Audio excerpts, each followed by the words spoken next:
In this video, we're going to look at measures of spread of a data set or data distribution as opposed to measures of center in the last video. So we're going to look at what's called the standard deviation of a data set and examine the spread of the data, that is the deviation of the data relative to the mean. So let's look at this motivating example to kind of understand why it might be useful to think about the spread of a data set and what that might mean. So to settle an argument on who was the better bowler, Venus and Serena agree to bowl 6 games, and whoever has the highest average would be the best. The scores are given below in this table. So 6 games for Venus in the first column, 6 games for Serena in the second column, and they calculated the measures of center, which we looked at in the last video, and found the following values. So Venus and Serena both bowled a 185 mean. They took the sum of both the values, about 1,100, divided by 6, and we got 185 for the mean. The median value is both in between 185 for both. So let's look at Venus's, right? You look at 135, you put them in order, 155, 185, 185, 200, 250. The median is in between those two numbers. You have to take 185 plus 185 divided by 2. And that's the same for Serena's. And the mode, the number that pops up the most in both, is going to be 185. So in all of these, the mean, median, and mode are all the same, and they're the same for Venus and Serena. They're all 185. So their argument, it doesn't work because they said they're going to go by the average. The average doesn't tell us any information. But looking at the data, who is the better bowler? And here is where the measures of center alone are not enough to make some conclusions. But if we look at the scores in general, we can maybe say something. So for instance, you might say that Venus is the better bowler on the basis of high score. You look at who has the highest score. Venus does at 250, so maybe that means she's the better bowler. But also you could think about Serena as the better bowler because she's the more consistently good. Right, although Venus has a score of 250, she also has a score of 135, which is a lot lower. And there's no one correct answer, but now we can look at more interesting things with the data and make more conclusions. So what we're going to focus on is the spread of the data. We're going to start with the idea of a deviation. So the deviation from the mean of a data point is the difference between that data point and the mean. It's measuring how far away from the mean a certain data point is. So let's look at the deviations of each score of Venus's 6 games. The 185 is 0 away from the mean of 185. To say the X bar here is 185, the mean. So 185 is 0 away from the mean. 135, this negative 50 is calculated by going 135 minus 185. So we're saying that is 50 points below the mean. The 200 is 15 points above. Say 250 is 65 points above. 155 is negative 30 points, or 30 points below. So now we want to say, this gives us an idea of how far away different points are from the mean. That's the spread. But we want to summarize all of this data into one value. And it may be natural to think that we can summarize these values with an average. Let's take all these values, add them up, divide by the number of values, just like we did with the mean. We want to find the average deviation. Note that if we do this, we will always get 0. And that's just based on how we found the deviation from the mean. It doesn't take that much math to kind of play around with the formulas and show why it would always be 0. We'll just give this motivating example that if we take all these numbers, add them up, we get 0 over 6, which is 0. So to counteract this and try to get a meaningful point, we're going to look at the square of each of these deviations. The main point of that is to make the values positive. There are other reasons why we're doing the square instead of just the absolute value, but we'll save that for another class, another statistics course, which will get into more of those nitty-gritty details as to why we're doing the square of the data. We're just going to focus on it, make some positive, and we can have some meaningful result from that. So let's get into the definitions of what we're going to talk about here. Given a sample of n data points, the sample variance, or sometimes just called variance, of the data, denoted s squared, is s squared equals the sum of the deviations squared, and then divide by n minus 1. Right, so the top here is the sum of the deviations squared, and then we divide by n minus 1. So we can say the sample variance is found by dividing the sum of the squares, that's the sum of the deviation squares, of the by n minus 1. The symbol s squared for variance is a reminder that the deviations have been squared. And we're not just going to square, we're going to take the square root later on, just a little bit here. And that's going to kind of cancel out the squaring action. Note here that the reason why we divide by n minus 1 instead of n lies in the difference between sample and population, and it's a little bit beyond the scope of this course. So I'm just going to ask you to trust me that we should divide by n minus 1 instead of n. It has to deal with how samples estimate the population. All right, so we have this formula for variance. This is a single number that tells us something about how far away points are from the mean. That's not the number we're going to focus on, however. We're going to focus on the standard deviation.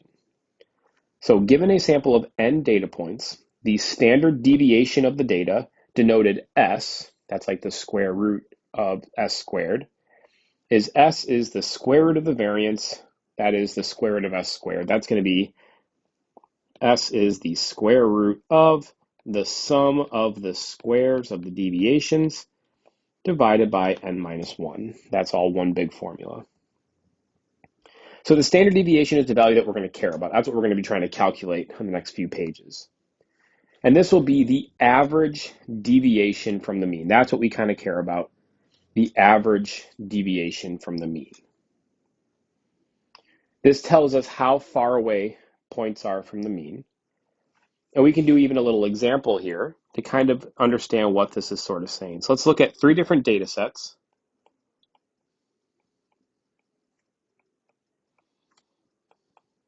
So the first one is 5 50s. The next one is going to be 30, 40, 50, 60, 70. And the last one will be 50, 75, 100, 25, 0. So all of these have the same mean of 50. And it's kind of systematic how we found this. But then we can see that the spread is much different. In the first one, the spread is 0. And in this case, the standard deviation will be 0. And then the standard deviation is going to increase as the spread gets bigger. So the second one, we're going to have a bigger value of s, then a bigger value of s in the third, and that tells us how far apart those points are. All right, so now with these formulas in tow, let's go back to our example, and let's find the standard deviation of Venus's 6 games of bowling. So we're going to start with the 6 data points, our 6 games of bowling. We're going to look at the deviations, that's what we already found, minus 50, plus 15, 0, 65, minus 30. And what we're going to do is we're not just going to look at those values, we're going to square them. And the reason we're doing that is mainly because we want a positive number to deal with, but note that there are other reasons why we're squaring it. It's kind of beyond the scope of this course. It's not just the absolute value that we need.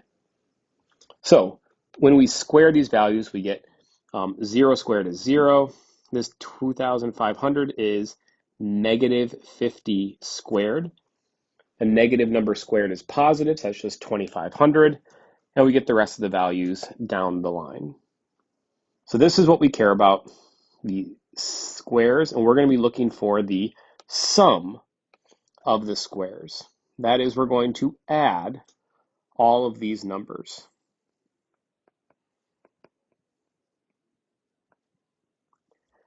And that gives us that. So this number here is the sum of the squares of the deviations. That's that chunk right there. Then we're going to divide by n minus 1. So this next box, note that here n is 6. There's 6 data points, so n minus 1 is 5. So we're going to take 7,850 divide by 5. And note what we're doing here is we have our sum of the squares, divide by n minus 1 now. And this is equal to s squared. This is our variance. And then we're going to go one more step, and we are going to find the standard deviation by taking the square root of all of this. So this is our standard deviation. And we're kind of just doing it one step at a time. You don't have to do it in this table. You can do it any kind of way you want. It's just kind of a nice way to sort of organize the information. So this 39.62 tells us something about the average distance away from the mean. All right. There's another way we can find the variance and the standard deviation. We're going to start by this formula for finding the variance. Note that we take the square root to find the standard deviation. And note that this is an equivalent formula. So here we're going to do this 1 over n minus 1. We're still dividing by n minus 1. But the inside here of this formula is the sum of x squared minus the sum of x squared over n. And at first glance, this may seem like it's more complicated to calculate, but in fact, it's actually going to save us a lot of time. That's why we're going over it. So note the difference between these two notations. The sum of the squares tells us to square each data point and then add them up. As opposed to, in parentheses, the sum of x squared tells us to add up each data point and then square the values. And those are different things. The order of operations matters there. All right, so let's go through this example and we'll talk about this formula and go piece by piece. So here we have Serena's standard deviation is what we're trying to find. Our 6 data points are given on the left-hand column. That's the data points. Those are the x values. We're going to be looking at the squares of those values. This time we're not calculating the mean. We're just looking for the squares of the data. So note this 33,124, that is 182 squared. And all the other values down the line. So what we care about here is the sum of the values and the sum of the squares of the values. So the sum of the values is 1,110. The sum of the squares is 205,418. And note that what we actually want as well is not the sum of the squares, but the sum of the sum of the data points, but the sum of the data points squared. We'll put that in the formula in a second. So the two things that we really need to calculate for this formula are the sum of the data points and the sum of the data points squared. And that's actually a lot less work than we needed for the other, finding the deviations. All right, so plugging this into the formula, s squared is 1 over n minus 1 times the sum of the squares minus the sum of the data points squared over n. We have the sum of the squares is not with this sum notation, 205,418 minus the 1,110 squared over 6. N is 6 in this case. We have 1 over 6 minus 1 on the outside. When you do these calculations, you get a 1/5, 205,418 minus 205,350, and we get that s squared is 13.6. So the standard deviation is going to be the square root of this, which is about 3.69. And now we have some numerical value that tells us how far apart the data points are. The standard deviation here is 3.69. When we go back to calculating it for Venus, the standard deviation was 39.62. So the standard deviation for Venus is much bigger compared to Serena's, which tells us that the data is much more spread out than it is for Serena's. All right, so now let's move on to a different example, calculating the standard deviation. On the first day of a class, a PE teacher weighed the students. The frequency distribution summarizes the results. Find the standard deviation of the weights of the students. So note that what's going to be difficult about this example is that we have grouped data. And how do we deal with grouped data? We did this in the last video as well. So because of the grouped data, we were going to look at midpoints to estimate the weight that we're talking about. So we know there are 3 people who weighed in between 90 and 110. We don't know how much they weighed, so we're going to estimate that they weighed the middle of those values, that is 100. That's looking at this kind of column or this row right here. There are 3 people inside that interval. We don't know what their weights are. There could be all 90, all close to 110. We're just going to estimate and say they're all about the midpoint, that is 100. So we're going to look at the midpoints. Secondly, it's going to be easier to use the alternate form here to find standard deviation, the second way that we did it, because then we don't need to find the mean. That's just an extra calculation that we don't need to deal with. And then since we are interested in the sums of x and x squared, that's what we're going to be doing for this mean. We're going to look at the sum of x and the sum of x squared. We're going to multiply the frequency by the midpoints and then add them together. That is our little trick that we did. Instead of adding 100 3 times, we're just going to multiply 100 times 3, and then we can add them all together. That's just a shortcut we can use using multiplication. So let's take a look at this table and try to understand it. The first column here, the weight, we have 6 different categories, 90 all the way to 210, even categories, each of with 20. So there's 20 pounds in each category. And we are given the frequency, how many students are in each class, each group. So note that if we added all those numbers together, we now know that there are a total of 36 students, which is going to be important in our calculations because we need to divide by n minus 1. So there are 36 students total. We can do that by adding all the frequencies. Then we're going to find the midpoints of each of these intervals so that we can estimate the weight of the students in each class. That's really the big difference between group data and not group data. So we have our midpoints 100, 120, 140, on and on. Then we said we're going to multiply the frequency by the midpoint. That's kind of adding all of the weights of everybody in each group. Right, so this 300 is the same as doing 100 3 times. The 600 is the same as doing 120 5 times. That's the frequency times the midpoint. And then this is going to represent all of our data points. We want to add them all up. We're going to add that column. We're going to get 5,400 is the sum of our data points. We also want to find the sum of the data points squared. So we're going to take the midpoints, square them, and then multiply by the frequency. That gives us this column. This is 100 squared plus 100 squared plus 100 squared, or 3 times 100 squared. Gives us 30,000. And we're going to do that for the other values as well. Add them all up, and we get the sum of the squares is 835,200. So now with all this information, now we can calculate the standard deviation.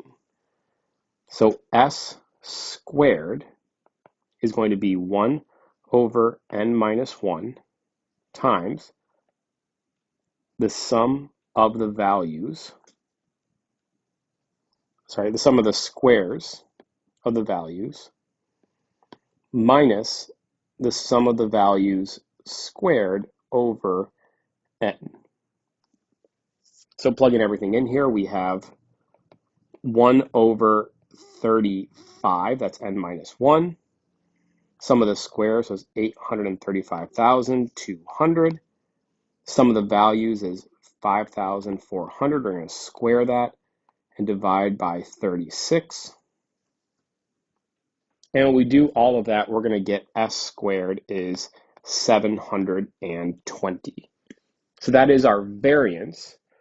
What we really care about is the standard deviation. So we're going to take the square root of that. And that's going to be about 26.83.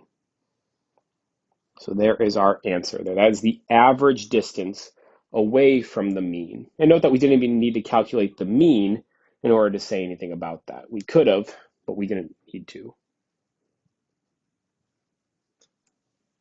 So lastly, what we're going to talk about is not just the standard deviation, but kind of how the standard deviation and the mean play off of one another. So the question we're going to be interested in, especially in the next section, we talk about normal distributions, is how much of the data lies within one standard deviation of the mean. Or we're going to look at how within 2 standard deviations or 3 standard deviations, that's as far as we're going to go. And we'll talk about why that's the case.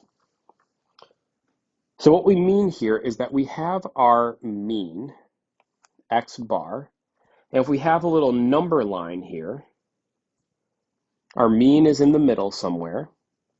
And if we move to the right, we could add a standard deviation. That's going to be a value to the right. And if we keep on going, we could add 2 standard deviations and 3 standard deviations. We can keep on going. Standard deviation is a distance away from the mean. It's a number. We're going to be adding that number to the right, and we're going to subtract that number as we go to the left. So I'm going to start with our mean, but we're going to subtract a standard deviation. Subtract 2 standard deviations. Subtract 3 standard deviations. So what this gives is that in between these 2 numbers are values that lie within 1 standard deviation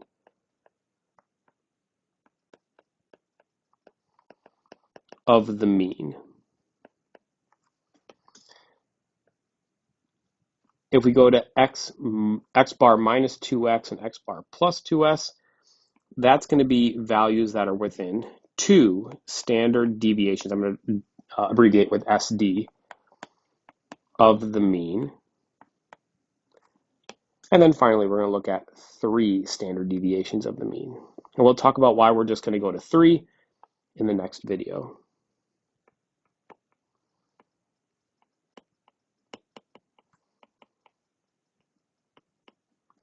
All right, so to understand this picture, we're going to do an example and kind of bring it back to this picture at the end. So we'll come back to this slide to explain it in a little more detail. All right, so our example, a rabbit enthusiast has 11 mini Rex rabbits that they enter into regional rabbit competition shows. The weights of the rabbits are given below. What percent of the rabbits' weights lie within 1 standard deviation of the mean? So what we really need to understand here is we need to find the mean and we need to find the standard deviation before we can even answer any more questions. We're going to find the mean and the standard deviation. The weights are given as pounds and ounces. So the first rabbit weighs 3 pounds and 10 ounces. The next one is 4 pounds and 2 ounces. Having the data like that is not very useful to calculate means or standard deviations. We need to convert everything into a single unit. We can't be mixing units together. So in this case, we're going to use ounces. We could have used pounds. We could have used something different than that even, but ounces is going to be probably the easiest. So let's talk about how we get this conversion real quick. This 58 is going to be 3 pounds plus 10 ounces. but there are 16 ounces to a pound. So we're going to take 3 times 16 plus 10 is going to give us our 48 plus 10. That's our 58 ounces. You multiply the number of pounds by 16 because there's 16 ounces in a pound, and then add the ounces left over. And we do that for all of the values here. Because there are 11 values here. All right, so let's get some basic information. The sum of the data points is 680 if you added all those values together. This is in ounces. The sum of the squares of the data points is 42,186. That is, you square each number and then you add them all up. The mean here is taking the sum of the data points and dividing it by n. This is what we did in the previous video. Add up all the numbers, divide by how many numbers there are. That's going to give us about 61.8 ounces. All right, now that we have that information, now we can focus on finding the standard deviation. So s squared here is 1 over n minus 1 times the sum of x squared minus the sum of x quantity squared over n. I have an extra sum here, don't need that. We found that the sum of the squares was 42,186. We found that the sum of the data points was 680. We found that there are 11 data points total. Plug everything in, do some calculations, and we get that s squared is 823 over 55. That's the variance here, the number that we're going to calculate but not really use that much. There are uses for it, but not really in this class. And then s, the standard deviation, is going to be the square root of that, which is about 3.9. So now we have our standard deviation and we have our mean. So now what we're going to think about is what is within one standard deviation of the mean. That's an interval that is in between x bar minus s and x bar plus s. If we go back to our picture, we're looking at this information right here. In between the two values, x bar minus x, s, and x bar plus s. So that is, we're going to take our mean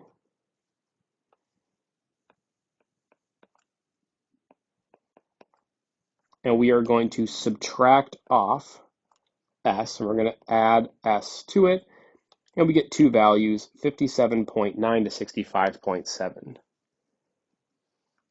So then I'm going to lay out our 11 values in kind of a nice way. This is not necessary, but it's nice to visualize. Our 11 values going from least to greatest. We're going to kind of put in these values of 57.9 and 65.7.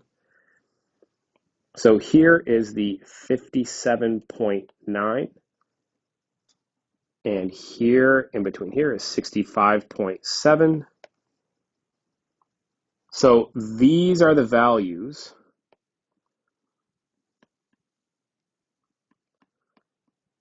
So these values are within one standard deviation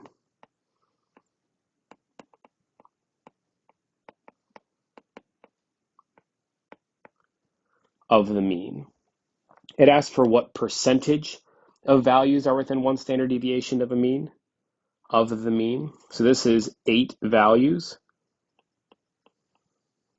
So there are 8 over 11 values were within one standard deviation of the mean, which is about 72% of the values. And we're going to show in the next video that this is actually pretty close to what we might expect, because it's known that for a certain kind of distribution, that about 68% of the values lie within one standard deviation of the mean. And we'll talk about that in the next video. The purpose of this last example, kind of what we're talking about, is to sort of get us familiar with this idea of talking about within one standard deviation of the mean, that kind of vocabulary and thought process before we dive headfirst into it when talking about normal distributions.